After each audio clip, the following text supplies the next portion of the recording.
தேர்தலை நாங்கள் எதிர்கொள்வதற்கான ஒரு முன் தயாரிப்பு. அதற்கு முதன்மையான நிர்வாகிகள் எல்லாம் சந்திச்சு கூடி பேசுகிறோம். அதுக்காக தான் இந்த நிர்வாக குழு கூட்டம். தேர்தலில் எங்களுக்குன்னு ஒரு சிறப்பு யுக்திலாம் ஒன்றும் கிடையாது, ஒரு நுட்பம்லாம் ஒன்றும் கிடையாது. போட்டி போடுறோம். நாங்கள் கூட்டணிக்காக காத்திருக்கிறதோ இல்லை யாரோடும் கூட்டணி போகிறதோ அதெல்லாம் இல்லை. தனித்து 234 தொகுதியிலையும் போட்டி போடுறோம். அதை எப்படி எதிர்கொள்வது, எந்த மாதிரி களத்தை நமக்கானதாக மாற்றுவது, அதுதான் நாங்கள் பேசி முடிவெடுப்போம். அதுக்காக தான் இந்த கூட்டம்.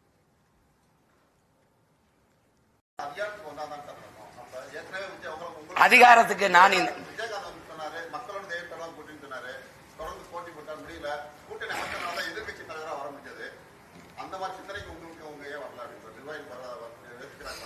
அந்த சிந்தனை அவர் என் அருமை அண்ணன் விஜயகாந்த் அவர்களுக்கு வந்துட்டதுனால எனக்கு வரல. ஏன்னா அவர் எனக்கு முன்னாடி போய் என்ன வானாருங்கிற படிப்பினை இருக்குதுல்ல. 10.5 வச்சிருந்தாரு. இந்த கூட்டணி வச்சதுனால இன்னைக்கு அவர் வாக்கு விழுக்காடு என்ன ஆயிடுச்சு? மாற்றுன்னு நினைக்கிறது இந்த கட்சியிலோட திருப்பி இணையும் போது மாற்றா இல்லாது ஏமாற்றா மாறி. அதனால அந்த தவறை நான் செய்யல. நான் மெதுவா கூட வாரேன். நீங்க அவ்வளவு தூரம் அவசரப்படாதீங்க, கொஞ்சம் பொறுங்க. ஆனா உறுதியா நாங்க வெல்லுவோம். நீங்க நீங்க விஷம் உடனே கொல்லும். மாற்று மருந்து கொடுக்குறான்ல, அது உடனே குணப்படுத்தாது. ஒரு 6 மாசத்துக்கு தொடர்ந்து குடிச்சிட்டு வாம்பா. இப்ப நாங்க மாற்று மருந்தான கஷாயத்தை உங்களுக்கு கொடுத்துக்கிட்டு இருக்கோம். கொஞ்சம் கசப்பாதான் இருக்கும், அதான் நல்லது. அதனால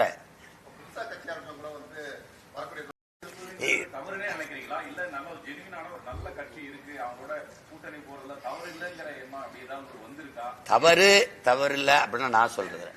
நான் வரல, அது எனக்கு பிடிக்கல.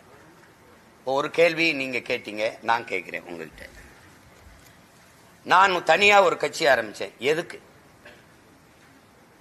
ஏற்கனவே இருக்கிற கட்சிகள், அதனுடைய அரசியல், அதனுடைய கொள்கை கோட்பாடு, அதனுடைய ஆட்சி, அந்த ஆட்சி நடத்துற முறை, இது பிடிக்காம தான் நான் ஒரு மாற்றுக்கு இந்த கட்சியை தொடங்குறேன்.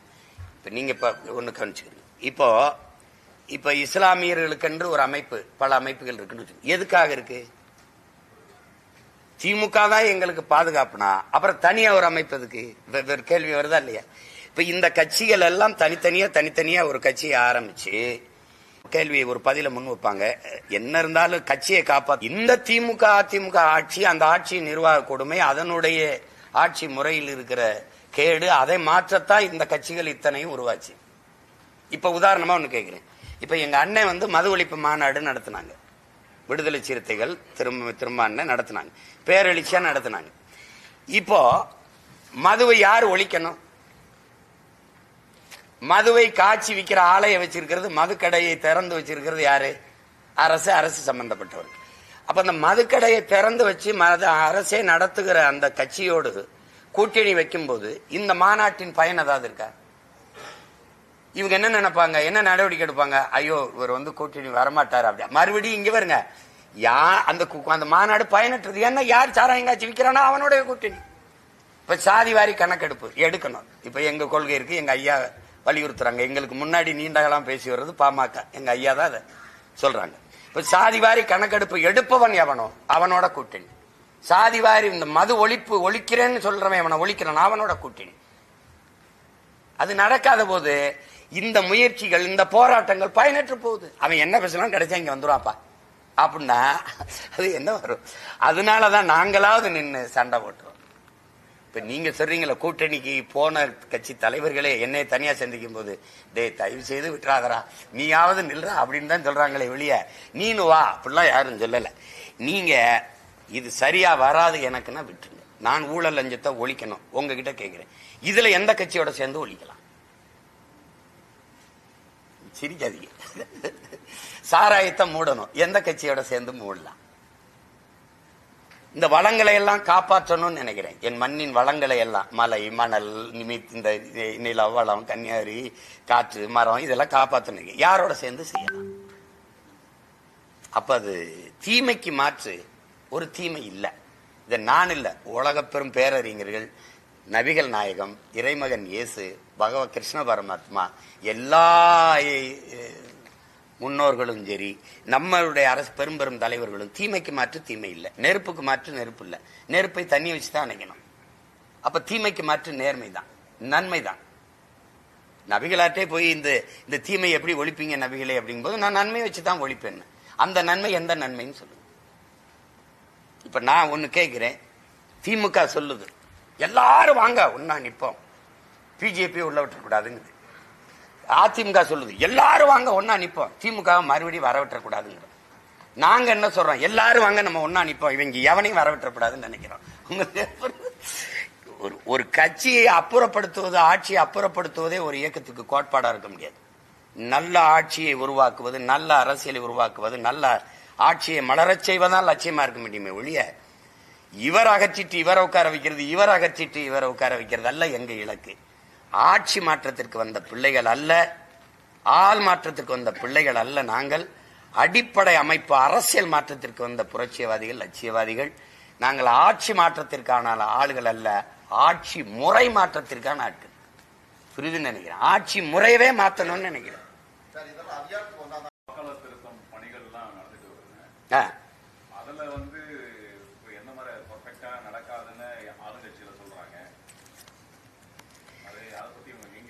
இல்ல, நீங்க ஒரு ஊடகவியலாளரா நீங்க எப்படி இதை கருதுறீங்க?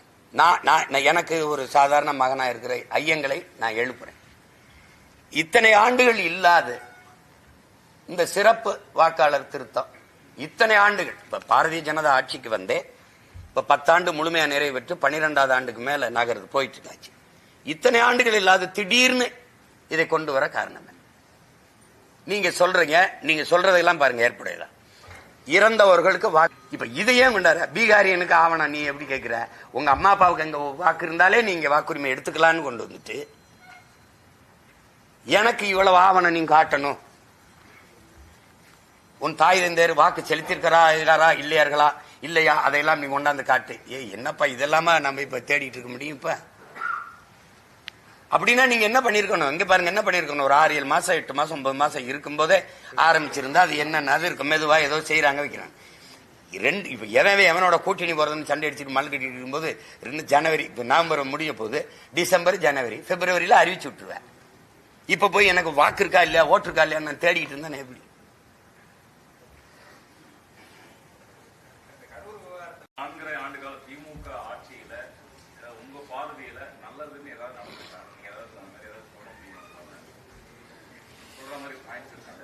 பாயிண்ட்ஸ் நல்லதுன்னு இப்ப நீங்க கேட்கிற அளவுக்கு நான் தேடுற அளவுக்கு இருக்கு. என்ன சரிதானம்மா? நீங்க கேட்கிற அளவுக்கும் நான் பாயிண்ட்ஸ் அப்படின்னு தேடுற அளவுக்கு ஒரு பாயிண்ட் சொன்னா சொல்லலாம். என்னன்னா, இந்தியாவிலேயே அதிகமா இளம் விதவைகள் இருக்கிற மாநிலம் தமிழ்நாடு அப்படின்னு சொன்னாங்க. அந்த இடத்துல ஒரு இது நான் பெருமையா கருதுறேன். இந்தியாவிலே அதிகமாக இளம் விதைகள் இருக்கிற மாநிலம் இது இல்ல, பேரதிகமா அதிகத்திற்கு அதிகமா இருக்கிற மாநிலம், ரொம்ப அதிகமா இருக்கிற மாநிலமா மாத்திருக்கிறாங்க. எந்த ஒரு மாறுதல், என்ன ஒரு ஒன்னு சொல்லுங்க உருப்படி. அதிமுகவுக்கும் திமுகவுக்கும் அவங்க எந்த ஒரு வேலைக்கும் 40 ரூபா கேட்பாங்க, இவங்க கூட 20 ரூபா கேட்டு 60 ரூபா. அதுல கொஞ்சம் ஏற்ற இறக்க இருக்கே ஒழிய தம்பி, இதுல அதிமுக வந்தால் திமுகவிலிருந்து இது மாறுபடும். சாராய கடையை மூடுவார்கள், எந்த வேலைக்கும் ஊழல் லஞ்சம் பெறமாட்டார்கள், பணியிட மாற்றமா, பணி நியமனமா, பணி உயர்வா எதுக்கும் பெறமாட்டார்கள். அவர்கள் வந்தால் மலை மலையாக இருக்கும், ஆறு ஆறாக இருக்கும், வளங்களை கொள்ளையடிக்க மாட்டார்கள். அவர்கள் வந்தால் ஏதாவது ஒரு மாறுதல் ஒண்ணு இருக்கணும்ல, ஒன்னும் இல்ல, ஒரே கருப்பு சாப்பு ஒரு மாறுதல். இங்க கொடியில அண்ணா இருப்பார், அங்க இருக்க மாட்டார். இதேதான் பாரதிய ஜனதாவுக்கும் காங்கிரஸுக்கும். கொடியில் வண்ணம் மாறும், கொள்கையில எண்ணம் மாறாது, 4 பேருக்குமே மாறாது. அப்புறம் அதை போய் பேசி என்ன இருக்கு? என் கோட்பாட்டுக்கு போற்றி யார்? தண்ணி விற்பனைக்கு அல்ல, தண்ணீர் உலக உயிர்களின் உயிர் தேவை, அது விற்பனை பண்டம் அல்ல, மிக உயர்ந்த சந்தை பொருள் அல்ல. தடை, நான் ஆட்சிக்கு வந்தா தடைங்கிறேன். இதுல எந்த கட்சி சொல்லும்? நோ பிளாஸ்டிக் பாலித்தீன், குளைமம் நெகிழி கிடையாது, மாற்று பயன்பாட்டுக்கு வரணும், தடை. ஏன்னா என் நாட்டை குப்பை மேட ஆக்குது. இது கடலுக்குள்ள மீனின் எண்ணிக்கை விட அதிகமா நெகிழியின் எண்ணிக்கை இருக்குது. கடல் நெகிழியின் அகழியா மாறிடுச்சுங்கிறார் கவிப்பேரரசு வைரமுத்து. இப்ப நான் என்ன செய்யலாம்? தரையில் இருக்கிறத மறு சுத்திகரிப்பு செய்யலாம், கடலுக்குள்ள என்ன செய்யலாம்? அப்ப எதை நோக்கி நீ நகர்ற? நான் மரத்தோட பேசிட்டு கேங்கிற, கடலோட பேசிட்டு கேங்கிற, தண்ணியோட பேசிட்டு இருந்தேன். டே அதெல்லாம் இல்லைன்னா நீ வாழ முடியாது. அப்ப அடிப்படை அறிவே இல்லாத ஒரு கூட்டம் பதறா சுத்திட்டு இருக்குன்னு அர்த்தம். எனக்கு முன்னாடி பேசினா நீங்க நாங்கெல்லாம் அப்பா எங்க முன்னோர்கள் விழிப்புறல. எங்க தாத்தா சொன்னாரு பாலை விற்கிற மாதிரி தண்ணீரை விற்பாண்டா அப்படின்னு. நாங்க எச்சரிக்கல. விளைநிலங்கள் எல்லாம் வீட்டு மனைகளா விற்பாண்டா எச்சரிக்கல. இன்னைக்கு நான் பேசும்போது சிரிப்பா இருக்கு. மரம் இல்லைன்னா காற்று எது? காற்று எது? பிறக்கிற குழந்தை புற்றுநோயோட பிறக்குது. காரணம் யார் சொல்வா? பிரதமர் சொல்வாரா? இல்ல சுகாதாரத்துறை அமைச்சர் சொல்வாரா? இல்ல இந்த நாட்டில் இருக்க இந்த கட்சிகள் சொல்? பிறக்கிற குழந்தை புற்றுநோயோட பிறக்குது. எங்களுக்கெல்லாம் கற்பித்தது போயல இந்த பான்பராக்கு இந்த மாதிரி இதெல்லாம் பயன்படுத்தினா புற்று வரும்னு சொன்னாங்க. இப்ப கூட புகைப்பிடிப்பது புற்றுநோயை உண்டாக்கும், உயிருக்கு கேடு அப்படின்னு நீங்க சொல்றீங்க. அப்ப புகை ஒரு வயசு குழந்தை என்ன பிடிச்சது? எதுக்கு பெண்களுக்கு அதிக மாறு புற்று வருது? 3 வயது குழந்தை புற்றுநோய் மருத்துவமனையில் இருக்குது. ஏன்? தாயின் பால் மாறல பால் உண்டதை தவிர எதுவும் முன்னாத குழந்தை புற்றுநோய் வந்து சாகுதே. ஏன்? காரணம் யாராவது சொல்லு சொல்லு. காற்று நஞ்சாயிருச்சு, நீர் நஞ்சாயிருச்சு, உணவு நஞ்சாயிருச்சு. உயிர் தேவையா இருக்கிற 3மே விஷமாயிட்ட பிறகு அப்புறம் உங்களால நம்பிக்கையோட வாழைப்பழத்தை சாப்பிட முடியுமா? உங்களால நம்பிக்கையோட மாம்பழத்தை சாப்பிட முடியுதா? மனச்சான்றோட பதில் சொல்லுங்க. நீங்க தட்டுல வச்சிருக்கிறது நஞ்சா உணவா? நீங்க குடிக்கிற போத்தல குடிக்கிற தண்ணீர் உங்க மனச்சான்ற சொல்லுங்க, அது தண்ணீரா விஷமா? எதுவுமே தெரியாது. ஓட்டு போட்டுறணும், அவன் வந்துடணும், வாழ்க ஒளிகன்னு கத்திரணும், கோஷம் போட்டுறணும், நாட்டாண்டணும். ஆண்டு இதெல்லாம் தெரியாது. எனக்கு ஓட்டு போட்டு நான் என்ன பண்ண போறேன்? என்ன பண்ண போறேன்னு சொல்லுங்க. தெரிஞ்சா போடுங்க, போடலைன்னா விடுங்க. என்னை தூக்கி சுடுகாட்டுல போடுங்க, ஒரு நாள் தேடுங்க, இருந்தா வருவேன், இல்லைன்னா என்ன பண்ணுவீங்க? எனக்கு முன்னாடி கத்துனவன்லாம் எங்க நான் தேடி பார்க்கணும். அன்னைக்கே சொல்லியிருக்காங்க என் பாட்டேன்னு. மணி நீரும் மண்ணும் மலையும் அணிநிழற் காடும் உடையத அரண்னு எத்தனாயிரம் ஆண்டுக்கு முன்னாடி எழுதுனா? ஏன் உனக்கு அறிவு எங்க போச்சு? இத படிச்சு இல்ல, இது எங்க போச்சு? அது எங்க இருக்கு? மணி நீர் இருக்கா, மண் இருக்கா, மலை இருக்கா, அணிநிழற் காடு இருக்கா? எல்லாத்தையும் ஏன் அழிச்ச? ஒருத்தரும் கேட்க மாட்டேங்கிறீங்க, நானும் கேட்க கூடாது. அப்ப எப்படி? உன் ஓட்டு என்னை வச்சு என்ன பண்ண போகுது சொல்? என்ன பண்ண போகுது சொல்? அந்த ஓட்டு என்ன பண்ண போகுது? ஒரு அற்ப 1000-500க்கு தன் மதிப்புமிக்க உரிமையை விற்கிற என் மக்களை அரசியல் படுத்தாம ஆக்குனது யாரு? யார் ஆக்குனது? யாராவது சாராயத்துக்கு வீரன் பேர் வைக்கிற உலகத்துல ஏதாவது ஒரு தலைவங்க ஆட்சி? சாராயத்துக்கு வீரன்னா அப்ப நான் மேடையில ஏறி என் பாட்டன் பூலித்தேவன் வீரன், என் பாட்டன் தீரன் சின்னமலை மருதுபாண்டியன், எங்க பாட்டி வேலநாச்சார் அழகுமுத்துக்கோன் சுந்தரலிங்கம் பெரும்பிடுகு முத்தரையன் பண்டாரவன்யன். நான் பைத்தியக்காரனா நீ பைத்தியக்காரனா? என் தலைவன் பிரபாகரனை போல நான் பேச்சாண்டா வீரன்னா நீ குவாட்டு குச்சி வச்சு விட்டுருவ, ஆஃபுக்கு வச்சு விட்டுருவ, அதை போட்டு அவன் வீரன் ஆயிடுவான். இதெல்லாம் என்ன நக்கல் அடிக்கிற நீ? வீரன்ங்கிற சொல்ல நீ எவ்வளவு இழிவுபடுத்துற நீ? அப்ப சுபாஷ் சந்திர போஸ் ஒரு ஆஃப், பகத்சிங் ஒரு ஆஃப். என்னடா சிரிக்கிறீங்க? பாருங்க, நான் சீரியஸ் அப்படி சிரிக்கிறேன். என்ன நீ சிரிக்கிற? அண்ணன் நெப்போலியன் இருக்காரு. மறந்துட்டேன் ஐயா, நான் மறந்துட்டேன். தம்பி எடுத்து கொடுத்ததுக்கு நன்றிடா. நெப்போலியன் அலெக்சாண்டர்லாம் வைப்போம். இதெல்லாம் என் தம்பி நீ நினைச்சு பாரு. கால கொடுமை. ஒரு தமிழ் வளர்க்கிற ஒரு நாட்டில் முதல்வரே சொல்றாரு, வணிகர்களை கூட்டி வச்சுக்கிட்டு உங்க வணிக நிறுவனங்கள் எல்லாம் நீங்க தமிழ்ல தயவு செய்து பேர் வைக்கணும், ரெயின்போவே ரெயின்போன்னே தமிழ்ல எழுதுங்கன்ற. அது தமிழ்னு நினைச்சு சொல்றாரு. தம்பி, அது தங்கிலீஷ் தமிங்கிலம்னு தெரியாம ஓட்டு எனக்கு எதுக்கு வச்சுக்க? நீ எவனுக்கோ போடு, நான் பேசுறது புரிஞ்சா போடு. இல்ல நீ வச்சு என்னதுக்கு? நீ என்ன அவன் புளிச்சேப்பம் கொண்டு இருக்கு. மற்றவனுக்கு தேர்தல் வெற்றி வழக்கமான ஒன்று, எங்கள் வெற்றி வரலாற்றின் புரட்சி, மாபெரும் மாறுதல், சரித்திர சாதனை.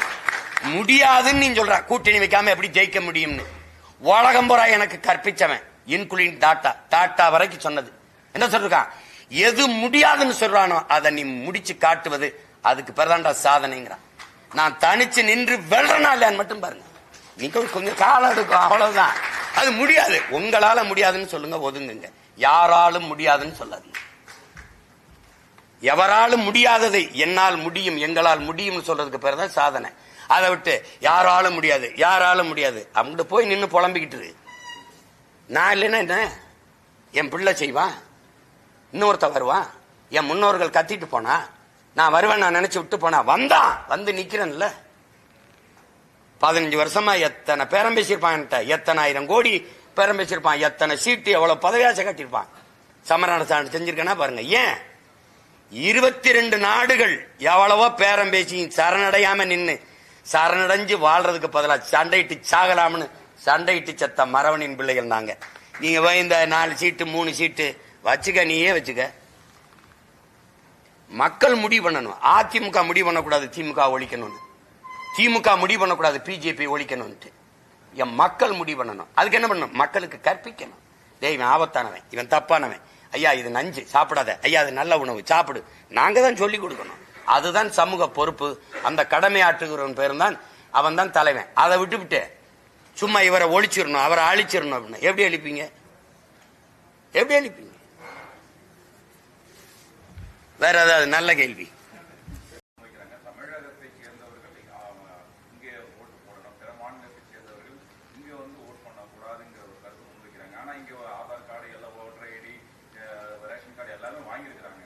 அதுக்காக அது கொடுக்கப்பட்டதே. அதை எல்லாரும் முன்வைக்கல, நான் ஒருத்தன் தான் பேசுறேன். நீங்க எல்லாரும் தெரியும். எல்லாரும் யார் சொல்றா? கருத்து இல்ல, நான் தான் சொல்றேன். நீங்க ஒரே நாடு ஒரே ரேஷன் கார்டு கொண்டு வந்தது இதுக்கு தான். ஒரே நாடு ஒரே ரேஷன் கார்டு. ஏன் ஒரே நீர் இல்ல?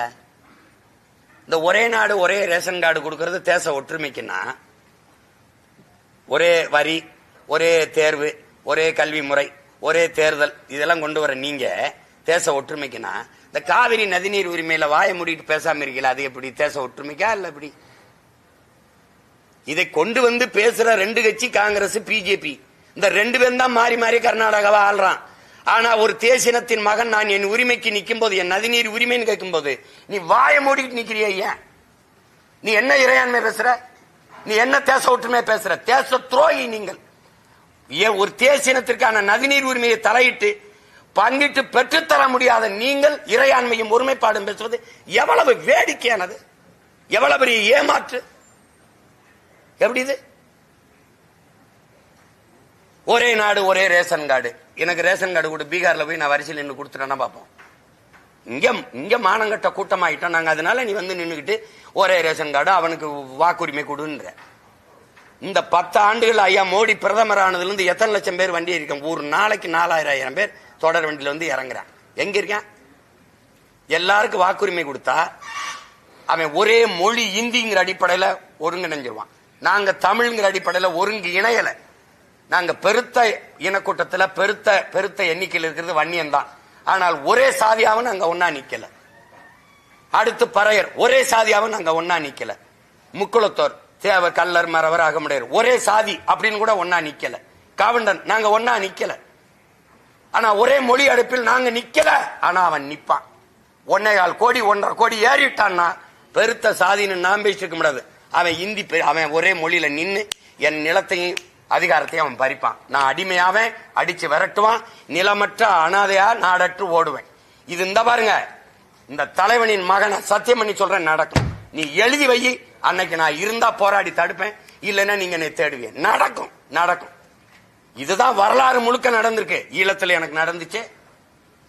இங்கே நீங்க சவுகார்பேட்டையில நீங்க இடம் வாங்கிடுவீங்களா?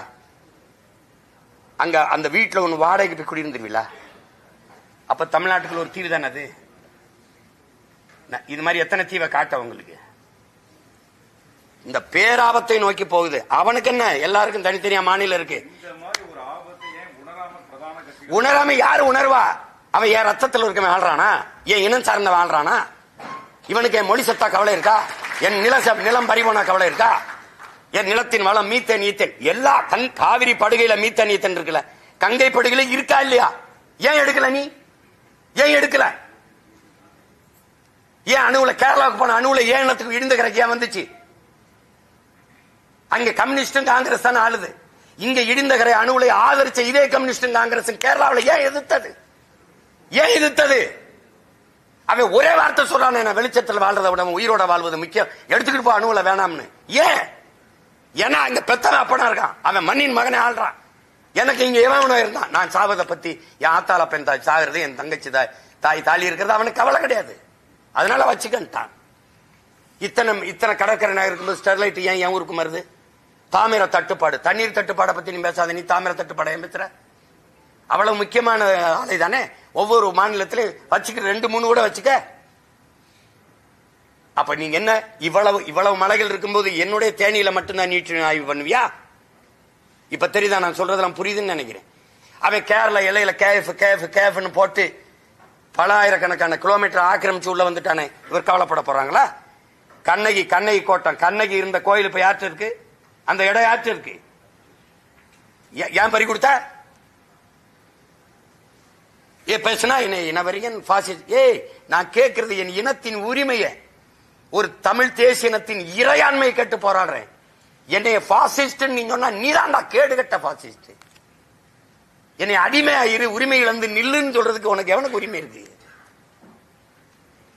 இதை பத்தி கவலைப்படுவாரா? ஐயா ஸ்டாலின் கவலைப்படுவாரா சொல்லுங்க. இல்ல யாரு கவலைப்படுவா? கவலைப்பட்டிருந்தா எனக்கு என் இனத்துல கோவைனா எனக்கு எந்த பெருமையும் இல்லை. ஏண்டா நாட்டு விடுதலைக்கு போராடி கழுத்திருகி மூச்சு கசிந்து செத்தவன்டா என் பாட்டன் தீரன் சின்னமலை. அவன் வேற 2000 கோடி என் காசுல கட்டின அந்த மேம்பாலத்துக்கு வீர பெரும்பாட்டன் தீரன் சின்னமலை மேம்பாலம் வைக்க முடியாதா? சிடி நாயுடுன்னு வைக்கிறீங்க, சாதியை ஒழிச்சு விட்டு.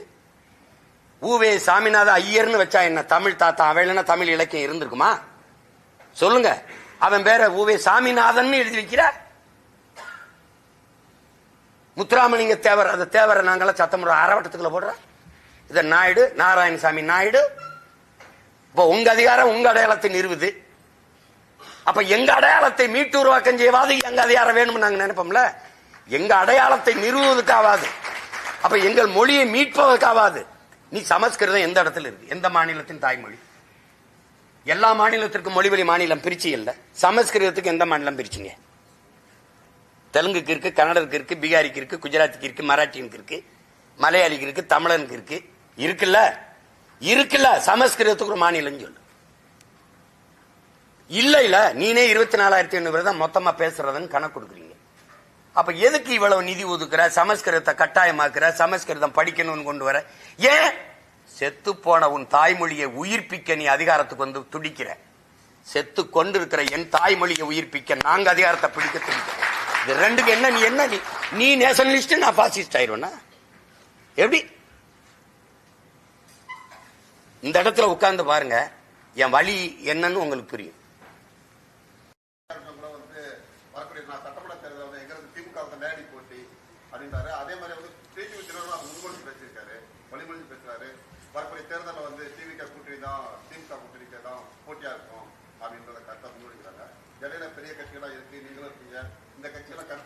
இல்ல கட்சி தம்பி கேட்ட கேள்வியிலிருந்து எல்லா என் மக்களுக்கும் என் இன சொந்தங்களுக்கும் நான் சொல்ல விரும்புறது, ஒரு கட்சிக்கு போட்டி அப்படிங்கறத எப்படி ஏற்கிறீங்க? ஒரு கட்சியின் கோட்பாடு, அந்த கோட்பாட்டுக்கு எதிரான ஒரு கோட்பாடு, அதுதான் போட்டி, மாற்றா இருக்க முடியும். இப்ப இவங்க எல்லாம் ஒரே அணியா இருக்காங்க பாருங்க. எல்லாரும் பெரியாருங்கிறாங்க, பெரியார் இல்லாத இங்க ஒண்ணும் இல்லைங்கிறாங்க. நாங்க மட்டும் பெரியாரால எங்களுக்கு ஒண்ணுமே இல்லைங்கிறோம். உங்க கோட்பாடு மாறுதா? புரியுதுன்னு நினைக்கிறேன். உங்களுக்கு புரியுது நினைக்கிறேன். பெரியார் தந்தைங்கிறாங்க. என் மொழியை சனியன்னு சொன்னவர் எனக்கு எப்படி தந்தையா இருக்க முடியும்னு கேட்கிறோம். பெரியார் தான் எல்லாம்ங்கிறாங்க. என் இனத்தின் முன்னோர்கள் எல்லாரும் எங்களுக்கு பெரியாருங்கிறோம். கோட்பாடு மாறுதா? இது அடிப்படை. அவர்கள் திராவிடம்ங்கிறாங்க, நாங்கள் தமிழர்கள்ங்கிறோம். அவங்க ஊழல் லஞ்சத்துல ஊறி திளைத்திருக்கிறார்கள், நாங்க உண்மையின் நேர்மையின் பக்கம் நிக்கணும்ங்கிறோம். அவங்க வாக்குக்கு காசுங்கிறாங்க, அது இல்லங்கிறோம். அது தன்மான இழப்பு, தமிழ் பேரினத்தின் அவமதிப்பு, விற்காத உன் மதிப்பு மிக்க உரிமையின்னு நாங்க நிக்கிறோம். இந்த களத்துல ரெண்டு நிக்குது. அப்ப இது மாறி மாறி நீங்க பாக்கணும். இந்திய அரசியல் மும்மொழி கொள்கைங்குது, திராவிட அரசியல் இருமொழி கொள்கைங்குது. நாங்க ஒரே மொழி, கொள்கை மொழி, விரும்பினால் எம்மொழியும் கற்பம்ங்கிறோம். இப்ப ஒவ்வொன்றிலையும் மாறுபாடு, இந்த மாறுபாடு தான். இதான் நீங்க பார்க்கணும். நாங்கள் திராவிடர்கள் அந்த பக்கம் நில்லு, நாங்கள் தமிழர்கள் இந்த பக்கம் வா. உங்க புரியுதுன்னு நினைக்கிறேன். எனக்கு சாதி தான் முக்கியம், மதம் தான் முக்கியம், எங்கேயோ போ. ஆனால் எல்லாத்தை விட என் மொழியும் இனமும் தான் எனக்கு முதன்மையானது, இங்க வா. எனக்கு எல்லாத்தை விட என் மண்ணின் வளமும் என் மக்களின் நலம் தான் முதன்மையானது, இங்க வா. அதுதான் மக்கம். பதவி என்பது மக்களுக்கான உதவி அப்படின்னா எங்கூட வா. பதவி என்பது பணத்தை சேர்க்க, அதை பத்திரமா வச்சு பாதுகாக்க அப்படின்னா அங்கிட்டு. இப்ப இந்த கோட்பாட்டு அளவுல நீங்க என்னங்கிறத நீங்க பார்க்கணும். இப்ப நீங்க அதை விட்டுட்டு நீங்க திருப்பி திருப்பி வந்து இந்த கட்சி இதை ஒழிச்சிடணும், இதை ஒழிச்சிடணும். எதை வச்சு ஒழிப்பீங்க?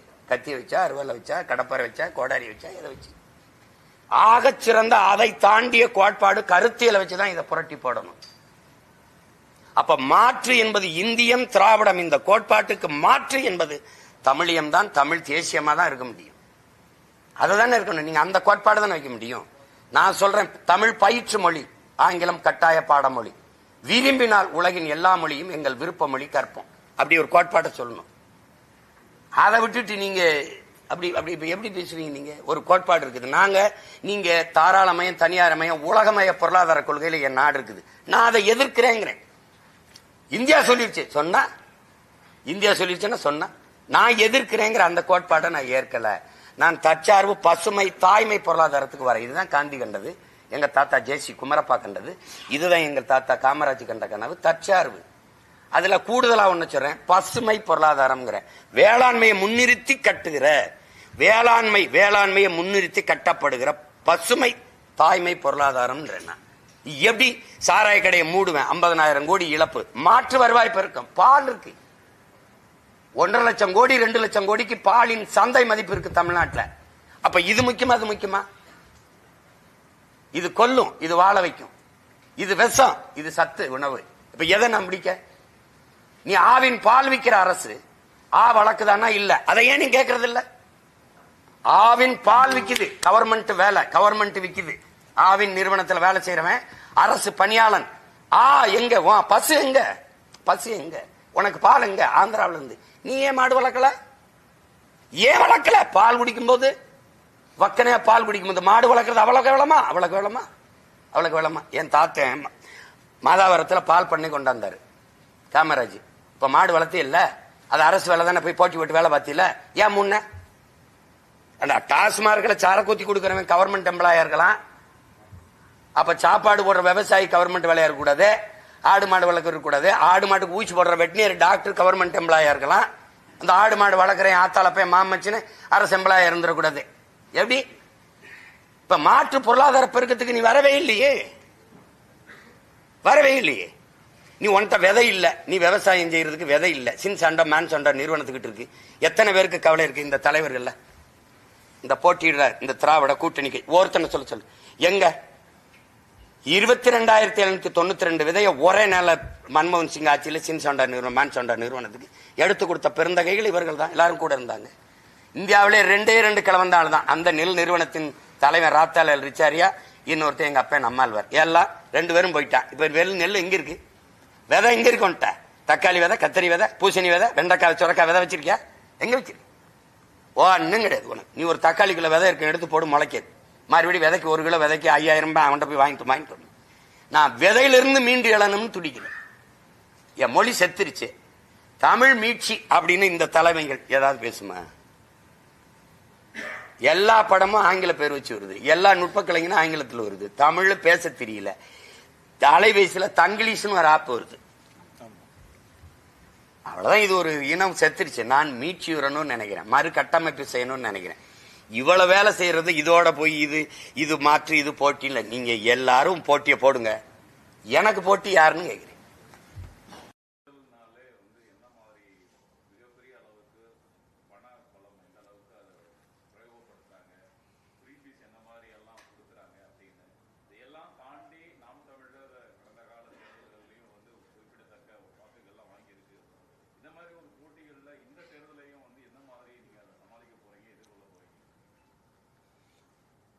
ஒரு நல்ல அரசியல் உருவாக வேண்டும் என்பதும் நல்ல அரசு அமைய வேண்டும் என்பதும் எல்லாருக்குமான விருப்பமா இருக்கணும். இப்ப எங்க முன்னோர்கள் எவ்வளவு கற்பிக்க முடியுமோ அவ்வளவு கற்பிச்சிருக்காங்க. இப்ப எங்க தாத்தா தெய்வ திருமகன் முத்துராமலிங்க தேவர் அரசியலை வியாபாரமாக்க கூடாதுங்கிறாரு. 2வது, ஒரு கொள்கையற்ற அரசியல் அது கோழைத்தனம்ங்கிறாரு, அது பாவம்ங்கிறாரு. அதே கருத்தை தான் காந்தி கூட வலியுறுத்துறாங்க. இங்க பாத்தீங்கன்னா வாக்குக்கு காசு கொடுக்கிறவன் பாவி, அந்த காசை வாங்கி கொண்டு வாக்கு செலுத்துகிறவன் தேச துரோகிங்கிறார். அப்ப பன்னெடுங்காலமா நம்ம நீண்ட காலமா தேச துரோக குற்றத்தை தான் செஞ்சிட்டு இருக்கோம். இது அறிவாசன் அண்ணல் அம்பேத்கர் மதிப்புமிக்க நமது உரிமைகளை சில ரொட்டி துண்டுகளுக்காக விற்பது அவமானகரமானதுன்னு சொல்றாங்க. அப்ப அவர் காலத்திலே இது இருந்துட்டு, அதுக்கப்புறம் பேரறிஞர் அண்ணா அவர்கள் தங்கத்தை யாராவது தவிட்டுக்கு விற்பார்களா என்று கேட்கிறார். அவர் காலத்துல காங்கிரஸ் கொடுத்ததுங்கிறதான் குற்றச்சாட்டு. இன்னைக்கு அவர் பேரை சொல்லி கட்சி நடத்துற கட்சிகள் தான் இந்த வேலையை செய்யுது. அன்னைக்கு ₹1 ₹2, இன்னைக்கு 1000 2000. வளர்ச்சி இதுல வருது, இதெல்லாம் வளர்ச்சியில வருது. அப்ப இது ஊடகங்களுக்கு பெரிய பொறுப்பும் பங்கும் இருப்பதா நான் நினைக்கிறேன். நீங்க காசு கொடுக்கிற இந்த முறையை, மாண்புமிக்கு போராடி பெற்ற மாண்புமிக்க ஜனநாயகத்தை இந்த கேடுகட்ட பணநாயகமாக மாற்றி இருக்கிற முறையை நீங்க சாடுவதில்லை. நீங்க எந்த கேள்வியே சாடுவதில்லை. தேர்தல் ஆணையமும் இதை பொருள்படுத்துவதில்லை.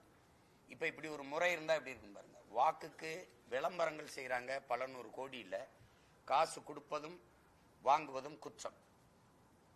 உங்கள் வாக்கு விற்பனைக்கு அல்ல, இதெல்லாம் எழுதி வைக்கிறாங்க. இப்போ விரல்ல மைய வச்சு ஜனநாயக கடமையாற்றுவோம்லாம் போட்டு வைக்கிறாங்க. அதுக்கு நிறைய பதாகைகள் வைக்கிறாங்க, நம்ம பார்க்குறோம். வாங்குறதும் கொடுப்பதும் குற்றம், அதற்கு ஓராண்டு சிறை அப்படின்னு போட்டு வைக்கிறாங்க. யாரையாவது கைது பண்ணி, கொடுத்தவரையோ வாங்குறவரையோ ஒருவரையாவது கைது பண்ணியிருக்காங்க, ஒரு வழக்காவது தொடுத்திருக்காங்க அப்படின்னு ஏதாவது செய்தி, நீங்களே செய்தியாளர்கள் தான், ஏதாவது கேட்டது உண்டான்னு பாருங்க. ரெண்டாவது, பறக்கும் படைன்னு ஒன்ன போட்டு பொது பாதையில சாலைகள்ல நிறுத்தி போவோர் வருவரை தடுத்து சோதிக்குமே ஒழிய, தொகுதிக்குள்ள ஏதாவது ஒரு பறக்கும் படை நின்று ஏதாவது ஒரு கட்சியை காசு கொடுக்கும்போது பிடிச்சது, சோதிச்சது, தடுத்தது அப்படின்னு செய்தி நீங்க படிச்சதுண்டா, பார்த்ததுண்டா? இல்லை, நீங்க தான் போட்டதுண்டா? இல்லை. ஆனால் சாலையில நின்றுக்கிட்டு மளிகை கடைக்கு சரக்கு வாங்குறதுக்கு, பொருள் வாங்குறதுக்கு பணம் கொண்டு போறவனை பிடிக்கிறது, அப்பாவை மருத்துவமனையில சேர்த்துட்டு பணம் கட்ட கொண்டு போறவனை பிடிக்கிறது, வங்கியில பணம் எடுத்துட்டு மகள் திருமணத்துக்காக எடுத்துட்டு போறவனை பிடிக்கிறது, இந்த வேலையை தான் தொடர்ச்சியா செய்துட்டு வருது இந்த பறக்கும் படை. இது பறக்கும் படையா இல்லது, இது படுபாதக படையா இருக்குது. அதை யாரும் கேட்கறது இல்லை. ஊடகங்கள் நேர்மையான ஒரு அரசியல் உருவாவதற்கு கொஞ்சமாவது வேலை செஞ்சீங்கன்னா, இதை இந்த மாதிரி வாக்குக்கு காசு கொடுத்து வாக்கை பெறுகிறவன் எப்படி மக்களுக்கு நல்லது செய்வான்? ஒரு 15-20 கோடி ஒரு சட்டமன்றத்துக்கு முதலீடு செய்யற ஒரு வேட்பாளர் தன் லாப தேவைக்கு முதலீடு செய்கிறாரா அல்லது மக்கள் சேவைக்கு முதலீடு செய்கிறாரா? பாராளுமன்ற தேர்தலுக்கு ஒரு 50 கோடி முதலீடு செய்கிறார், சட்டமன்ற தேர்தலுக்கு 15-20 கோடி முதலீடு செய்கிறார்னா, அதை அதிகாரத்துக்கு வென்று வந்தால் அதை ஈட்டிக் கொள்ளலாம்ங்கிற ஒரு நம்பிக்கை இருக்கிறதுனால தானே முதலீடு செய்கிறார். அவ்வளவு வாக்குக்கு 1000-500 கொடுத்து வாக்கை பெற்று பதவிக்கு மக்களுக்கு சேவை செய்தே ஆகணும் அப்படின்னு இருக்கிற நோக்கம் கொண்ட யாராவது ஒரு தடவை சொல்லு. என்ன எல்லாரும் காந்தி, காமராஜ், கக்கன், ஜீவானந்தம் எல்லாரும் இங்கே, இது ஒரு கொடுமையான ஒரு இது உருவாயிருச்சு. இதை தகர்க்கணும்னு நினைக்கிறோம். அப்ப இப்ப எங்களுக்கு விழுந்த ஒரு 36 லட்சம் வாக்கு வைங்க, ₹1 வாக்கு வாங்காம வாக்கு செலுத்தி அந்த மக்களுக்கு ஒரு நம்பிக்கை இருக்குல்ல, ஒரு மாற்று வரணும்னு அவங்க போற்றத்தக்கவர்கள். அவர்களுக்கு இன்னைக்கு 36, 66 ஆகி 86 ஆகி 96 ஆகி 1 கோடி ஆயிடுச்சுன்னா மாறுதல். அப்ப அதை யாராவது ஒருத்தர் தொடங்கணும்ல. அண்ணல் காந்தி சொல்ற மாதிரி மாற்றத்தை முதல்ல ஒன்னிலிருந்து தொடங்குங்கிறாங்க. நாங்க எங்கிலிருந்து தொடங்குறோம்.